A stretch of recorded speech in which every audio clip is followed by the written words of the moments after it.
সিলেটে অবিরাম বর্ষণে এবারও বন্যার সংখ্যা বাড়ছে। নদ নদীর পানি, নিম্ন অঞ্চল প্লাবিত। গত বছরের ভয়াবহ বন্যার ধবল যেতে না যেতেই সিলেটে আবারও বন্যার আশঙ্কা দেখা দিয়েছে। গত 3 দিন ধরে বৃষ্টি হচ্ছে সিলেটে।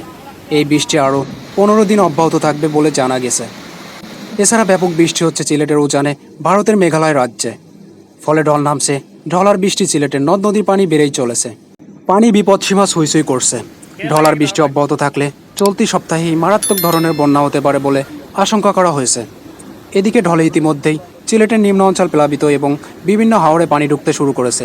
এছাড়া বাড়ছে নদ নদীর পানিও। সিলেটের পানি উন্নয়ন বোর্ডের নির্বাহী প্রকৌশলী আসিফ আহমেদ জানান, নদীর পানি বিপদসীমার কাছাকাছি অবস্থান করছে।